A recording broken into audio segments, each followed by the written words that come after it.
Buenos días, buenas tardes, buenas noches, de donde sea que nos estén escuchando. Abrimos la cerveza de honor a Richie, porque ya se casó al fin. Señor Rich Morales. Con bigote y patillas, ahora sí. Literal, felicidades, Richie. Gracias amigos. Estamos brindando aquí en Bad Habits. Unas cervezas un poco extrañas. Creo que es el primer capítulo que están todos juntos, ¿no? Sí, creo que hay que mencionar que todo esto es una sorpresa. Estamos todos en la misma habitación por primera vez. Cierto, este es el primer episodio que está todo Bad Habits juntos, incluyendo el Dr. Yepet. Ah, sí, hola. No, creo que no me presenté. Bueno, hola, yo soy el Dr. Yepeto. Y bueno, gracias por hacer esto ahorita. Ajá, bueno, como dijo José, estamos en el capítulo sorpresa porque dijimos, ¿por qué no? Como hacemos de aquí todos los Habits, improvisemos. Así que hablar un poco sobre lo que ha pasado estas últimas semanas, porque se ha sido medio heavy lo que pasó ayer. Por ejemplo, estamos grabando hoy es martes, creo que este viaje me Martes, Martes. Hoy es martes. Sí, es martes. Ayer lunes hubo una caída full densa de Facebook, y yo quiero hablar si que les llegó alguna teoría medio extraña. A mí me llegó una teoría de que los extraterrestres al fin iban a conquistarnos. Esa fue mi teoría, ¿verdad? ¿Qué onda, ¿de dónde sacaste esa teoría? Emilio, ¿qué te estás Twitter. tomando en este viaje? Verás Twitter. que las personas van Twitter es un lugar muy extraño, pero bueno. Lo peor es que yo vi que Twitter estaba aprovechando que Facebook y Instagram y todo no estaban funcionando y estaba troleando, les daría un chance en Twitter. Twitter troleando a Facebook en Twitter. Ajá. Es más, Facebook tuvo que anunciar la caída y todo, creo que por su cuenta de Twitter, loco. Y por eso les estaban troleando full. Qué verga, cachas. Así es verdad. Pero en realidad yo sí leí una teoría que me pareció que tuvo sentido, porque esta semana una empleada de Facebook vino a decir las malas prácticas de Facebook en sus servicios digitales. Por ejemplo, dice que a Facebook no le interesa detener sus discursos de odio porque eso es lo que les hace ganar dinero, lo que mantiene a la gente. Dice que Facebook tiene que provocarte ira, que tiene que provocarte odio, tiene que provocarte ganas de pelear, porque eso es lo que hace que tú estés tanto tiempo en la aplicación. Ya eso por el lado de Facebook, por el lado de Instagram, por ejemplo, dice que el algoritmo está creado para que las niñas y los adolescentes se odien a sí mismos, que vean percepción en fotos y se odien a sí mismos, que causa problemas de alimentación y de salud mental. Entonces, bastante heavy lo que dijo, y mucha gente teorizaba que tal vez Facebook solo hizo esto para decirte, tienes estos problemas, pero mira quién eres tú si te cae todo mi sistema, no puedes subir fotos, no puedes comunicarte con gente. Lo que eso es, creo que un poco ambiguo. Yo Depende creo que mucho del país. sí, yo creo que había otra teoría, creo que dijo el señor presente de un topo. A ver, comenzamos con lo que tú dijiste. No es la primera vez que Facebook hace un experimento emocional, así que sí, es válida esa teoría, me parece interesante. Hay otra teoría que mencionó el señor, que era que había un topo, y bueno, esto sí sucedió, y es que las acciones de Facebook comenzaron a caer justamente en la mañana, justamente por las declaraciones. Yo me manejo un poco más la idea de que Facebook quería cortar literalmente las noticias, ya que sabemos que Facebook, aparte obviamente de Twitter, Facebook, WhatsApp, Instagram son son casi medios de comunicación en donde se transmite la noticia literalmente y WhatsApp, como un virus. Sí, incluido WhatsApp. Entonces, es una manera de cortar líneas como que de comunicación de manera súper rápida y prácticamente se olvidan. ¿Qué es lo que a la gente le importaba? Que Facebook estaba caído, que no podías comunicarte, que el Emilio tuvo que abrirse un Tinder solo para eso, solo para hablar, entre comillas, wink, wink. Ajá, supuestamente. Guiño, guiño. Dice que no tenía cuenta antes, pero no sé si es que es verdad, no es confirmado. Como siempre me trolean a mí, pero yo lo aguanto con mi señor. Pero yo sinceramente creo que es solo alguien pulsó mal un botón y ¡trup! Se fue al carajo todo. Así, alguien metió mal un código así, tipo látex que no se corre. Es más, borraron algo y se les fue todo al carajo. Y ya la gente está inventándose cosas diciendo como que, brother, mira como el experimento social de Facebook o algo así. Yo creo que solo es un ups, punto y coma que no puse y se fue al carajo. Claro, o sea, hay la teoría de que supuestamente, y no sé si es que es teoría, más bien estamos aquí hecho fake news, o tal vez nadie sabe, no sé la verdad, pero Lo primero que dijo el Emilio, que alguien contó los secretos de Facebook, que es parecido a lo del topo, ¿no? Espera, perdón, yo hablé en el Capitolio si no estoy mal, hablando de todo esto. Ah, ¿en Ah, ¿en serio? serio? ¿No Wow. tenemos el nombre de esta persona o Se no? llama, es una mujer, se llama François, no me acuerdo del apellido, pero A ver, Sam, Se llama Ray McGinn. eso sí sucede. Quien entendió la referencia se va a reír. Bueno, eso es algo que realmente sucedió, no nos estamos inventando, y las acciones de Facebook cayeron estrepitosamente el día de ayer. Entonces es una situación bastante interesante. es el fin del hombre araña, como dirían. No, ellos lograron crear un producto súper adictivo, ya seamos sinceros. Lo único que creo que sí es que Telegram subió full sus. ¿Cómo se llaman? Sus Usuarios. usuarios. O sea, de ley la gente sin Facebook tiene que comunicarse de alguna forma. Ya acostumbrados a toda la globalización y todo eso. A la comunicación en todo el mundo. Entonces, de ley, por gente se bajó a Telegram solo por ayer y algunos de ley se quedaron ya con todo eso. Entonces, ya se fue. Ya, Telegram tiene muchos usuarios más. Y cabe mencionar que Facebook también tiene mucha de la estrategia de marketing digital de muchas empresas, ¿no? Y lo que muchos expertos de eso decían que tienen que aprender a tener sus cuentas empresariales en muchas más redes porque esto puede seguir pasando.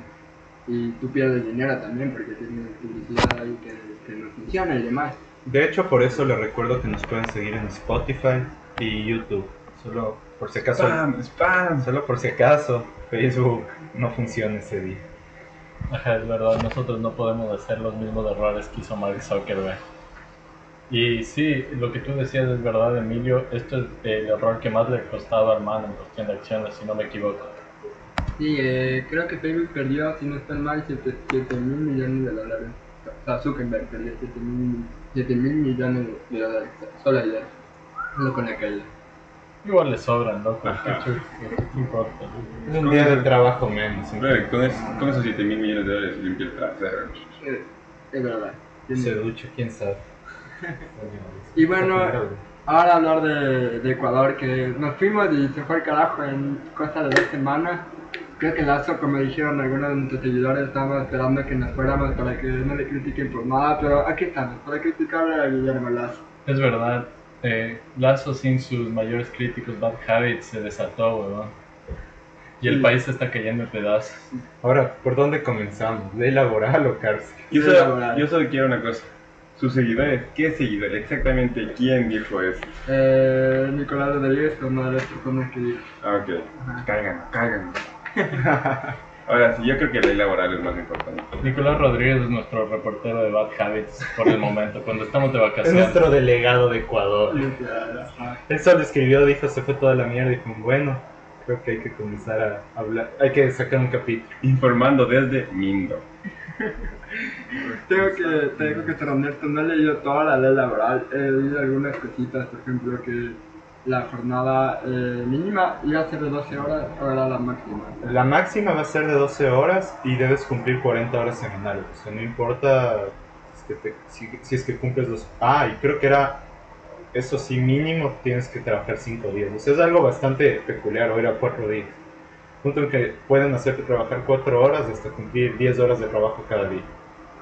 La idea de esta ley, como se supone, dicen, es generar Es muy irónico, oportunidad. creando Ajá, oportunidades. a mí me parece irónico porque literalmente vuelve más barato explotar a un solo trabajador que contratar a otra persona. Es como que yo como empleador, si fuera un capitalista de derecha extremo, Guiño Godet, que seguramente preferiría contratar a una persona como que un poco más tiempo, contratarle por 6 días, que le reparto las 40 horas en ese tiempo y no contratar a otra persona. O sea, va a ser más barato. Antes se pagaba creo que la totalidad o un 50%, ahora va a ser como 25% en la propuesta.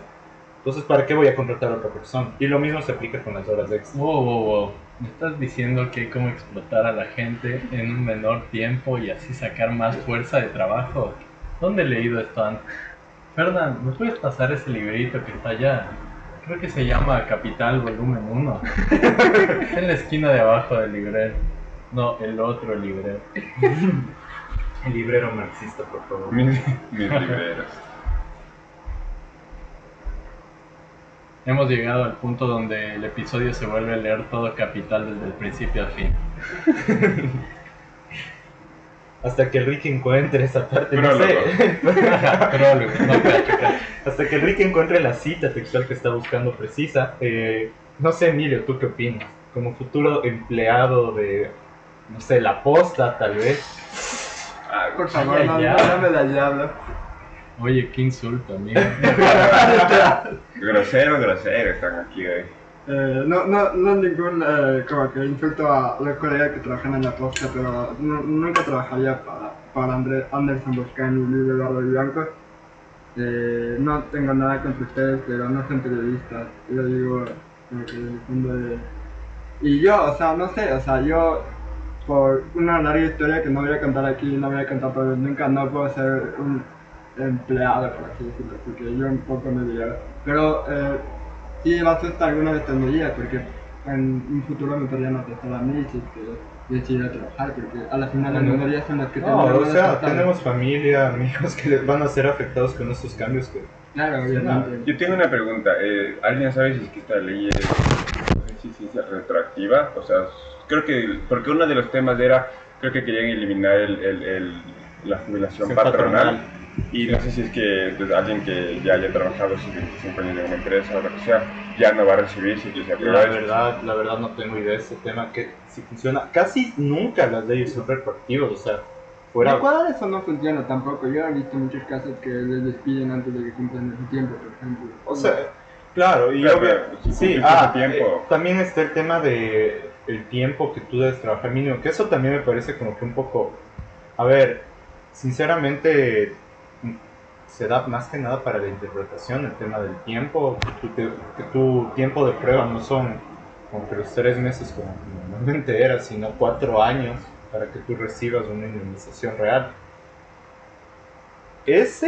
Por ese lado, a ver, yo en ese sentido voy a ser honesto, a mí me parece que muchas de estas leyes pueden funcionar para un pequeño negocio que se entiende que tiene que crecer y probablemente tal vez despedir a una persona es cara en Ecuador.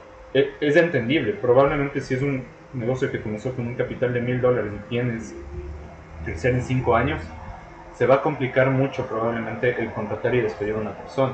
Eso es entendible, pero si preguntas, no sé, un gran corporativo, Banco de Guayaquil, por ejemplo, creo que estas leyes sí pueden servir de una manera, o sea, pueden dar a una interpretación libre y puede causar un efecto, no sé, un poco dañino a la larga.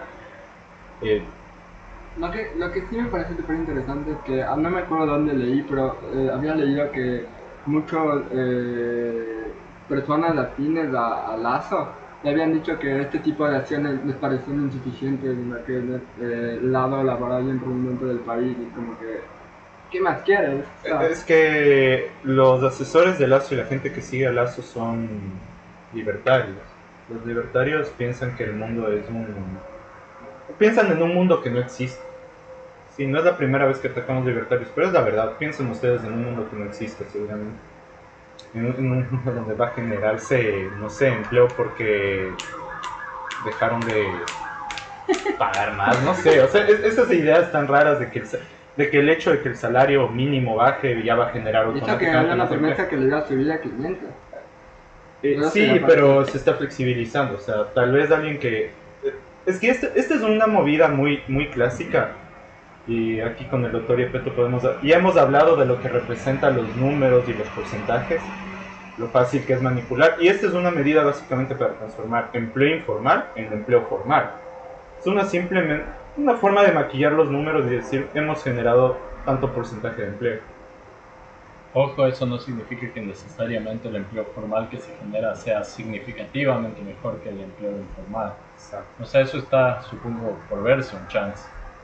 Idealmente o en teoría, empleo formal debería ser mejor, pero como sabemos, o sea, el hecho de que estés empleado por una organización que esté registrada y todo, privada, lo que sea, no significa que los trabajadores van a estar mejor que cuando les tocaba. Hay mucha gente hacer que su sigue empleo prefiriendo. En Ecuador hay tantos, y este es parte del índice que tanto les enorgullece a algunos libertarios, libertontos, es el hecho de que dicen como que hay full emprendimiento en Ecuador, se debería apoyar, pero el emprendimiento no siempre es algo positivo. O sea, puede ser que un freelance es emprendedor y es porque simplemente el empleo formal, como decía Ricky, no cubre las expectativas o no es lo suficientemente ideal para que esta persona pueda vivir dignamente.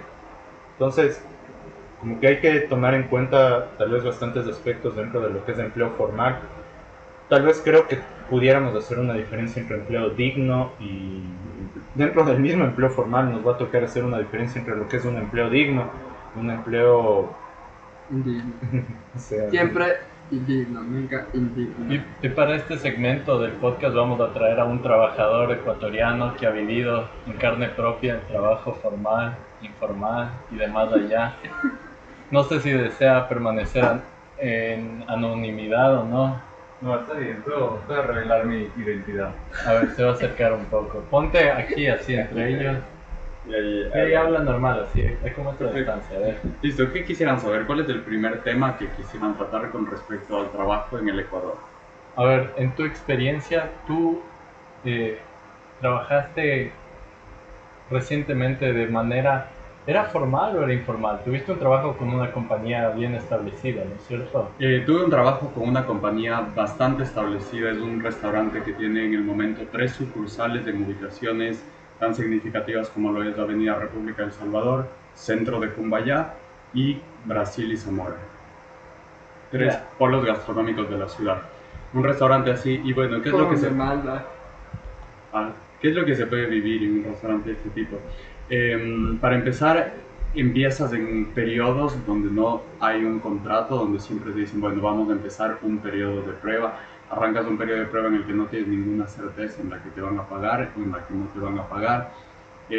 Pasan ese tipo de cosas. Creo que es un poco más común en la industria de la comida, donde hay una alta rotación de trabajo y cosas así de empleados. Sin embargo, es interesante ver cómo todas las personas que trabajaban conmigo tenían otros trabajos, incluyéndome. Yo en el momento del tiempo que trabajaba en este lugar tenía que encontrar otras 2 formas de ingreso, al igual que mis compañeros de trabajo. Tenía otros que trabajaban en otros restaurantes, bastantes, la verdad la mayoría salían de una jornada de la mañana a hacer un turno de tarde en otro restaurante. Yo trabajaba en ese restaurante y al mismo tiempo tengo un emprendimiento de pan comercial, un emprendimiento súper informal. Y como les digo, la mayoría de nosotros, los que ya llevaban más de un año, cosas así, había gente que a los 8 o 9 meses les afiliaban, les daban un contrato, les daban algún tipo de seguridad laboral. Pero la mayoría de gente hasta no cumplir un periodo que en realidad era completamente indefinido, todo verbal, todo solo con la mano, sin ni siquiera preguntarme el pasaporte o algo así, no vieron ninguna historia. Entonces eso es algo bastante interesante que me he dado cuenta que es más bien común, en Ecuador es algo más bien bastante común, bastante normal lo que decían, el trabajo informal, que la gente empieza a trabajar sin contrato y ese tipo de cosas, porque resulta, al fin y al cabo yo no sé la verdad, yo no sé la verdad, pero ¿qué es lo que te dicen los empleadores? Te dicen, oye, me es mucho más barato contratarte de esta manera, así que si es que quieres legal, no te puedo contratar. ¿Quieres ilegal? Bueno, entonces eso es algo muy común que pasa en la industria de la comida, donde siempre están cambiando, la gente llega, trabaja un tiempo, se va a llegar, trabaja un tiempo, entonces creo que hay un poco más de dónde aprovechar, un poco más algo.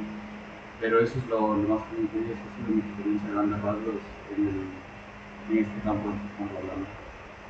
Gracias por compartir esta experiencia. Y algo que te quería preguntar además es, obviamente como tú describes, es una posición que, digamos, si es que alguien escucha eso van a decir, pero es que hacen que el trabajo legal sea muy difícil, hay que pagarle todos los beneficios al trabajador, etc. Pero la otra parte de eso también es que existe una gran cantidad de trabajadores que están simplemente buscando trabajo y están dispuestos a trabajar lo que sea. Y gran parte de ese número de trabajadores, no digamos, si es que quieres ponerlo así, la oferta de trabajadores es muy grande, o sea, hay una cantidad significativa de fuerza de trabajo, por así decirlo. Muchos de ellos son inmigrantes, ¿no es cierto? Que están en una condición donde obviamente ellos van a estar en desventaja si es que les toca negociar, así decir, bueno, yo quiero trabajar legalmente, pero obviamente no tienen la protección, digamos, porque simplemente tal vez están ilegalmente en el país, cosas así, ¿no es cierto? Totalmente. Bueno, en ese campo es algo que todos los que vivimos en Quito por ahí nos damos cuenta. Pero este tipo de trabajos, en especial los trabajos informales, definitivamente, yo no diría que es... Bueno, es que aquí pasa un efecto súper curioso. Cuando hay esto del abuso, dicen siempre para que haya un abusado, para que haya un abusador, tiene que haber un abusado que lo permita. Eso es algo que mucha gente te dice. Pero muchas veces este tipo de cosas pasan sin que ninguna de las dos partes se den cuenta de que está pasando esto. Sin que ninguna de las dos partes haga algo consciente, así diciendo, tipo, yo voy a abusar de esta persona. O el abusador diga, voy a permitir que me violenten esto. Tal vez son cosas que ya damos muy por sentados, inclusive. Entonces sí, en mi trabajo les puedo decir, el 80 o 90% de las personas que trabajaban ahí eran gente que llegó hace un tiempo ya, la mayoría llevaban varios años ya en el Ecuador, de Venezuela específicamente, les puedo decir, la mayoría de mis compañeros de trabajo eran de Venezuela, y ellos mismos estaban conscientes de esta posición, sin embargo, nunca me lo verbalizaron tal como si esto es abuso. Y yo tampoco sentía tanto eso, por ejemplo, mis jefes, no les puedo decir que mis jefes eran unos malvados, unos abusadores como tal, unos abusadores conscientes de que están abusando, pero, o sea, no les puedo decir por ahí horarios y paga siempre fue justa, siempre fue exacta, pero por fuera de la ley. No había ningún tipo de organismo que pueda amparar o garantizar este tipo de cosas, en especial una garantía, por ejemplo, decir, tengo una garantía de que me van a pagar. Eso es algo que no está para nada asegurado. Entonces, lo que creo que es importante destacar esto, como en realidad yo siento que esto se dio de lado y lado, inclusive en una conversación que tuve con la directora de este proyecto, de este emprendimiento gastronómico, me dijo, oye, me cuesta conservar mis empleados ecuatorianos. Mis empleados ecuatorianos trabajan poco tiempo y no aguantan, se van, no soportan este trabajo. Entonces, ahí tengo un montón de empleados de extranjeros, como les decía, de Venezuela y todos de edades bastante mayores, adultos de sobre sus 35, 40 años con familia, lo cual es un perfil muy diferente a lo que se ve en otros países para un mesero, un trabajo de restaurante. Sí, es que obvio, o sea, ahí también en parte del problema lo que es que es el sistema en sí, no es que las personas son malas. Bueno, sí, hay muchas personas que son, a ver, eso no lo negamos. Las cacho. Pero ¡Qué fuerte declaración! ¡Wow! no, pero lo que decíamos es que, como tú dices, el sistema ya está normalizado para que funcione de esta forma. Entonces, es algo que, sí, no es necesariamente juzgando a alguien moralmente como persona individual, pero simplemente hablando de cómo funciona, en este caso, digamos, un cierto mercado laboral en el Ecuador, o tal vez un mercado laboral en general en el Ecuador. Totalmente, y yo siento que es lo que tú dices, es lo que ya todos hemos aceptado como que así funciona. Me hace acuerdo a otra experiencia laboral. Yo tengo un compañero que está en un emprendimiento propio. Él está haciendo como que un proyecto con plantas, trabajando con plantas, quiere montar su vivero de forma independiente.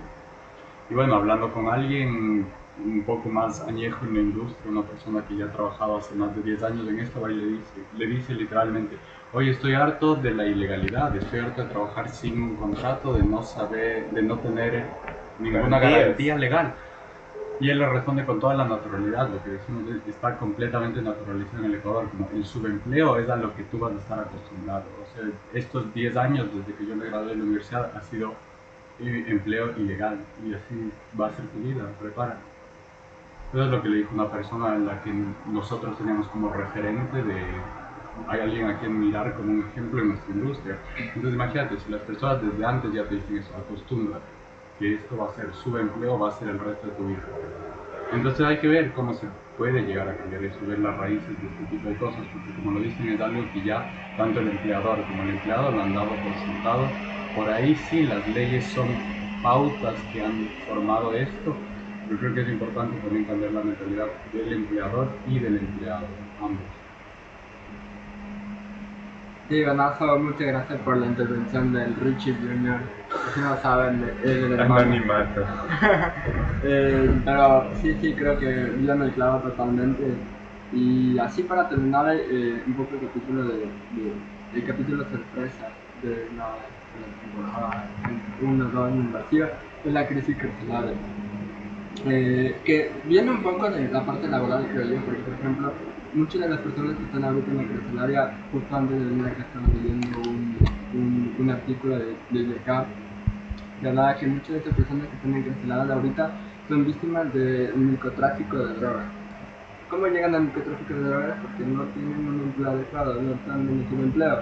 Si están en un empleo no ganan el suficiente dinero como venderían vendiendo marihuana, cocaína, heroína. Entonces, creo que aquí la pregunta es más bien, es hora de legalizar la droga para que Ecuador un poco deje de saturar tanto la crisis carcelaria. Quieren quitar la tabla de consumo. Legalizar la droga no es una opción. Y, o sea, sobre lo que tú dijiste, había un artículo. Hay evidencia empírica que dice que uno de los problemas en términos de, o sea, que afecta a los índices de delincuencia en un país es el bajo salario mínimo. Un aumento en el salario mínimo en bastantes países. En el caso de Europa, sí entendemos que es una cultura diferente y hay ciertos puntos que hay que tomar en cuenta que pueden haber, no sé, sesgado un poco esos resultados, lógicamente. Sin embargo, sí es una evidencia, yo creo que al menos para tomar en cuenta que el tema de que si tienes más salario, lógicamente no vas a caer en un tema delictivo. Pero, ¿qué sucede? Que realmente el lavado de dinero, armas, robo, en Ecuador es un país, al ser dolarizado, donde el lavado de dinero es bastante común. De hecho, las veces que yo he visitado El Oro, me han dicho en la cara, como que lo que mantiene vivo el oro es de una provincia sumamente cara, que en mi opinión no, con todo respeto a las personas que viven allá, a nivel personal a mí no me agrada mucho el ambiente, y me han dicho de frente, el oro se mantiene. Una provincia que existe por el simple hecho de que existe lavado de dinero, simplemente por el hecho de que puedes sacar dinero sucio, lo cual, y ellos lo tienen completamente normalizado, de la misma forma, lo tienen completamente normalizado, es frontera, lógicamente también hay un tema de contrabando que sucede, pero en Ecuador ya está normalizada la idea de que existimos por el lavado de dinero, no existimos porque hay un tema de leyes o de incentivos.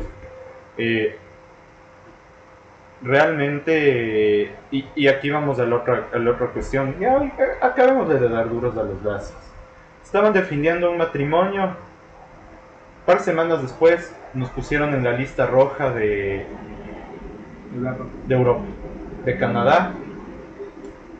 Prácticamente no quieren traer gente. ¿Qué sucedió ahí? Básicamente, espérate que la teoría que no entendieron nada. No, es verdad, me estoy perdido. Esa lista roja decía que advertía a sus ciudadanos que si venían a Ecuador, no vengan porque era muy peligroso venir acá, porque te robaban, te mataban, o hay un... Y el matrimonio que defendían era el del hijo del vicepresidente con una modelo de Victoria's Secret, porque salimos en Vogue. Pero increíblemente, más que Vogue, le hicieron caso a una crisis carcelaria, a que literalmente hubieron, no sé, eran 500 muertos. ¿Cuántos es el Las número? cifras oficiales dicen un poco más de 120, pero hay otras cifras extraoficiales que dicen que hay entre 300 300, 400, ya, entonces 300, 400 Oh, muertos. sorpresa, la boda no arregló todos los problemas del Ecuador. ¿Quién lo diría, weón? Sí, por Dios. Esos bastardos me mintieron. El cuento, ese fue el cuento más denso que nos contaron los lacistas. Les mando saludos. Yo lo que sí tengo una curiosidad es que quieren privatizar las cárceles del Ecuador y yo creo que Richie sabe de primera mano que es una mala idea porque Estados Unidos es uno de los que ha... Wow, antes de la intervención de Ricky, yo quiero hacer una mini intervención que es una teoría conspiranoica, que para mí tantos errores dentro del sistema público tienen una fuente que es buscar privatizar las cosas, porque se cambió la persona que estaba encargada del tema de las cárceles y lo primero que él dijo es: creo que necesitamos privatizar. O sea, literalmente despidieron a una persona que ya venía a tiempo y tal vez el trabajo no era el mejor, como hemos visto en los últimos años. Contrató a una persona que literalmente admite que no puede solucionar el problema. Bueno, Es un inútil. ajá, o sea, contrataron literalmente un inútil, lo que es como que está Mata, sucediendo. oye, ¿y Parme- quién es? Cobo o algo, creo que era. Y par meses después sucede la peor tragedia que hemos tenido en las cárceles del Ecuador. Una tragedia que, y sí, hay algunas personas que no sé si se les puede decir personas, que están felices de que hayan fallecido seres humanos. Como digo, no sé si a esa gente se le puede llamar personas. Y mi pregunta es entonces, ¿qué está sucediendo? Contrataron a alguien que no podía trabajar, no cacha bien, y lo único que fue... Desde Lenin Moreno, ¿no? Sí, desde Lenin Moreno comenzó a suceder este tema. Y probablemente se pongan la capa de mártires y digan, esto sucede simplemente porque estamos combatiendo el narcotráfico, cosa que es la mentira más grande. Una vez más, escuchen el episodio de Colombia y van a entender un poco más cómo es el tema de la guerra con el narcotráfico, los falsos positivos. Entonces ahora sí hablemos de la privatización de una cárcel, que es a donde le apunta el gobierno, privatizar absolutamente todo. A diferencia de la rehabilitación, por ejemplo, la que hacen, creo que sistemas de Holanda. tipo nórdico. Holanda, que es el ejemplo creo que más grande. Países Bajos para vos. Perdón, Países Bajos. Los Países Bajos. Vietnam. Sí, o sea, podríamos hacer un episodio demasiado denso y tal vez deberíamos hacerlo en algún punto Es bueno. más. Acerca de los problemas con el sistema de Estados Unidos y cómo han privatizado ellos su cárcel. Pero lo que sí vamos a decir por ahora es que, más que nada, digamos, desde un punto de vista básico, ¿no? De incentivos y actores racionales. ¿Qué pasa o qué incentivos creas cuando privatizas una cárcel, ¿no? Cuando haces que se genere dinero y se generen ganancias a través de llevar a gente a la cárcel, ¿no? Y meterles al sistema penal. Entonces, obviamente, lo que vas a decir es, bueno, lógicamente eso tal vez incentive, digamos, a que se aseguren estas personas que tienen estos intereses de que se estén aplicando las leyes que van a llevar a gente a la cárcel, ¿no? Entonces podrían decir, bueno, eso de alguna forma podría pasar todo, pero en el nivel más básico lo que eso significa es que va a haber un incentivo para que haya más personas en las cárceles. Y eso, como dijo el José, puede empezar desde algo tan simple como la tabla de consumo. Entonces, ¿qué es eso? O sea, es una forma fácil de empezar a meter más gente a la cárcel. Lo que decía el Emilio, igualmente, o sea, van a encontrar maneras y tal vez sea directamente por la venida de consumo de drogas o la posesión de drogas, y eso puede ser, digamos, empezando con la marihuana, ¿no? Que sería la droga que en este momento se consideraría más, o sea, ilegal, pero más accesible, tal vez más ligera, más, como que más fácil de penalizar. Esa es probablemente la manera más adecuada de ponerlo. Pero eso puede empezar ahí y puede ir a muchas otras cosas, ¿no? O sea, encontrar excusas para meter a gente a la cárcel, primero no significa que vas a solucionar los problemas de la sociedad. Exacto, de la sociedad, ya sea asesinatos, ya sea Sicariato, drogas, sicariato, lavado claro. de dinero. Incluso el narcotráfico, no es que vas a solucionar con eso. Pero lo que sí vas a lograr es que un grupo de personas tenga un muy gran incentivo para meter a personas a la cárcel. Y eso es en esencia todo lo que genera. No significa que las leyes van a seguirse más, no significa que se va a mejorar las leyes, y tampoco significa que el país va a resolver los problemas que causan estas infracciones de la ley, sino simplemente vas a tener un grupo de personas que va a tener un incentivo para tal vez cambiar las leyes, como lo que es el tratado de consumo, etc. Y una vez que eso pase, después dices, bueno, ¿cuáles son los resultados de eso? Digamos, puedes ver en Estados Unidos, tiene la población más grande de gente en la cárcel, si es que estás viendo por porcentajes. La mayoría son minorías, ¿no? Claro, también, la gran mayoría son gente, digamos, ya sea afroamericana o tal vez hispana, minorías. ¿Y por qué? Porque también tiene la historia de los problemas de racismo detrás de eso, el problema estructural. Entonces, más que nada, incentivas que eso se amplíe más que se resuelva. O sea, pero pregunta, y esto yo igual hablo de la completa ignorancia, ¿eso no haría que, bueno, los policías hagan más o menos su trabajo? Pues ya sabemos que en Ecuador no trabajan porque son unos vagos asquerosos, pero como que no incentivaría que los policías, o que sí, ya que sean capaces de buscar ninguna comisión al hacer eso, les incentivan a hacer el trabajo en vez de solo aceptar coimas y ya, para las colas. Claro, digamos, por ejemplo, y esa es otra pregunta que acá en Estados Unidos la gente se ha hecho mucho últimamente, es como que ¿qué resultados tiene eso, digamos, en el sistema? Los policías no son privados, ¿no? Entonces, las cárceles privadas, los policías siguen trabajando como para el Estado, lo que sea que quieras describir eso, pero en ese caso, digamos, si es que para los policías el incentivo es meter gente a la cárcel, Entonces, por un lado, tal vez, digamos, cambies lo de las coimas, todo, pero por otro lado, en cambio, tienes los problemas que aquí en Estados Unidos se ven mucho, que es que los policías empiezan a usar fuerza más allá de lo debido porque tienen un incentivo para usarla, más o menos, ¿no? Y esto es como que, como tú dices, puede ser algo bueno que ya no sean corruptos directamente o que les sea mejor como que hacer su trabajo a ser corruptos, pero de ahí la pregunta también es a qué nos referimos con hacer su trabajo.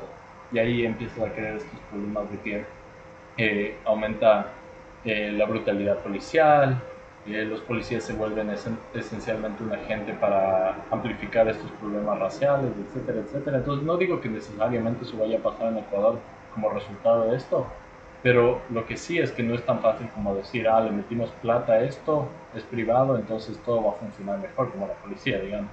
Sino es como que puede que en ciertas formas mejore y puede que en otras formas se vuelva más problemático. Pero no es una solución fácil. O sea, nada es tan blanco y negro que dices privatiza y ya va a funcionar todo bien. Yo quiero hacer un comentario de aquí, que es 5 de octubre, en Illinois, bueno, en Chicago puntualmente, la marihuana es legal. Así que si quieren vivir en primer mundo, hay ciertas... Es una referencia sutil, no pasó nada, solo quería aclararlo. Es tan legal que se llevaron hasta recuerditos al Ecuador. Esperemos que los perros no les paren en el aeropuerto. Por favor, espero que esto salga cuando esté en Quito, en paz y tranquilidad. Va a tocar editar, va a salir el viernes, no. Este episodio sale hoy noche mismo. Va a depender de la capacidad de mi teléfono, honestamente. Si que puede salir, sale hoy, si no, saldrá cuando volvamos. No, pero en serio, yo creo que hay ciertas cosas que el mundo cambia y el tema del narcotráfico, yo creo, el problema es ver al narcotráfico, ya volviendo al tema de las mafias, como un problema de un círculo cerrado, como un sistema cerrado. Como que el narcotráfico fuera un problema tipo coyuntural de América Latina, ya no dejemos solo en Ecuador, o sea, Perú, Colombia, que sea algo muy cerrado. Bueno, pero la cocaína, este último tiempo se ha ido normalizando en ciudades como New York. Puedes ver letreros que dicen que tengas cuidado con la cocaína que consumes, una manera normalizada. Entonces la pregunta es, ¿por qué seguimos peleando? O sea, ¿por qué se sigue peleando una guerra que parece perdida porque el sistema es complicado? El sistema, como está diseñado para que entre a otros países, ya no solo Estados Unidos, sino al resto de países, con un sistema de distribución, es tan difícil. Si es que América Latina, con recursos mucho más limitados y con necesidades mucho más puntuales, no puede, o sea, más bien al revés. Si Europa como continente o Estados Unidos como país que tiene muchos más recursos, no puede controlar el problema de drogas ilegales, como es el caso de la cocaína. Pero, ¿por qué razón se les ocurre que países más pequeños, limitados, con estructuras institucionales mucho más débiles, van a lograrlo? Con todo respeto, con todo bueno, ya lo digo. Entonces, o sea, Ecuador es un país súper corrupto, súper normalizado, full temas criminales, y la pregunta está en por qué creen que nosotros debemos ser los que abarquemos un peso tan grande como la guerra contra las drogas, cuando ni siquiera podemos solucionar problemas más importantes como la educación. Ahorita están diciendo, ese es otro adelanto, pero eso creo que sucedió antes, era lo de como adopten un colegio, adopten una escuela, porque ya el gobierno no quiere dar dinero a las escuelas y dicen, ya, empresa privada, denle limosnas, ya que nosotros no podemos hacer nada bien. Claramente entró una persona que no sabe cómo ser un funcionario público y cree que tiene que simplemente delegar todo lo demás al privado, a sus panas. Entonces, o sea, ya hay una perspectiva muy complicada y que se debe trabajar con mucho cuidado. El tema de las drogas, como digo, no es un sistema cerrado. A mí me parece súper infantil pensar que Colombia, Ecuador, realmente van a poder detenerlo. Estamos gastando recursos, sangre de personas, aumentando más crimen, porque obviamente mientras más ilegales, más dinero produce. ¿A cambio de qué? No estamos ganando nada, no están beneficiando a la gente. La gente que consume en Ecuador lo seguirá haciendo de alguna forma, tanto marihuana, cocaína, cualquier otra. Y en Estados Unidos será igual, en Europa será lo mismo. Como que es la visión de... Aprenden a pelear sus guerras. Ajá, como que aprendan a pelear sus guerras, no malgasten sus recursos. Creo que eso es lo importante de todo eso. Así es, Richie, creo que ya iba a hacer un capítulo cortito, pero lo hemos alargado full. Así que, Falta lo de Lazo y sus evasión de impuestos, o eso se va a dejemos de eso para el primer capítulo. Bueno, ¿no? Lazo evadió impuestos, todos sabíamos que eso era verdad. O sea, muchos dicen que no evadió impuestos porque sacó esa plata, según Lazo sacó esa plata, apenas Correa pasó esa ley que supuestamente no podía ser candidato si tenía Correa les avisó. fiscales, y Lazo dice que supuestamente sacó ese dinero. Oiga, a las personas que dicen eso les digo que pido que por favor saquen su lengua del trasero de Lazo y piensen por sí mismos. Gracias. Sabias palabras del doctor Yepet. Espera, esto es lo de los papers. En cuanto a los papers, no como los banana papers. Incluso yo vi un meme que decía que Shakira tiene ese álbum de ¿Dónde están los ladrones? Dice cuando Shakira tiene un disco llamado ¿Dónde están los ladrones? Pero salen los banana papers. Así que sí, pero sí, Lazo también tiene ese papers. Sí, le dedicaremos un buen episodio a eso pronto. No sé cuándo, pero pronto. Aquí estaban diciendo que volvemos en 2 semanas para la segunda temporada, ya que Richie irá a su luna de miel después, así que tendremos algún tiempo después de que él también salga de sus vacaciones. Entonces Yepete también va a estar invitado al primer episodio. Ya estamos intentando qué onda, qué temas vamos a manejar. Y ya me quedé sin que hablar, no sé. Y tenía una idea para despedirme, pero justo me movieron con ese lazo, ya no sé qué decir. Paz y amor y felicitaciones. Ay, al sí, la señor. vida no importa, dale. ¿Eh? Despídete cómo debo hacerlo. Hacerle. No se acuerda. No se acuerda, pero No me acuerdo. Sí, iba a decir que me hubiera gustado hacer este capítulo contándole anécdotas sobre la boda, sobre las despedidas solteras, pero no puede ser, así que será algún día. Si es que esto llega a 1000 likes, lo pensaré. Pensaré. Ya lleguen a 1000 likes y les contamos la verdad de lo que pasó la noche de la boda. Créanme, les interesa saber eso. Bueno, Richie, muchas gracias por prestarnos tu casa para hacer este capítulo improvisado y medio sorpresa. Felicitaciones nuevamente. Nos veremos pronto con la audiencia y eso será mi despedida por este capítulo. Espero que pueda seguir también este capítulo Hoy mismo. o mañana. Si no, ya será el viernes, ya veremos. Ya saben, amigos, gracias por venir. ¿Cuándo grabamos otro acá? En 2 semanas dijiste. ¿Cuándo viene la grabadora? Tú me habías prometido que me iba a casar con alguien, no se podía, así que es que por mí. Tenemos que volver a hacerlo acá. F en el chat. Tendremos que volver a intentar. Pero en todo caso, tal vez grabemos un episodio juntos de Super Live de este Ecuador muy pronto. En el futuro no tan lejano. Bueno, yo también despedirme, agradecerles y que esperen la segunda temporada. Esta vez estamos desde Chicago, un gran país, y también agradecer a Richie por todo este tiempo que estuvimos acá. Eso es lo más importante realmente. Vale. Entonces, y igual, solo gracias igual por hacer este episodio, ya que están aquí, pega full. Esto fue divertido, la verdad, y igual felicidades, Ricky. Hoy en Chicago, capaz mañana en las de Europa, la grabamos otro episodio, no sé. Entonces, bueno, felicidades y tops. A comer una pizza de Chicago.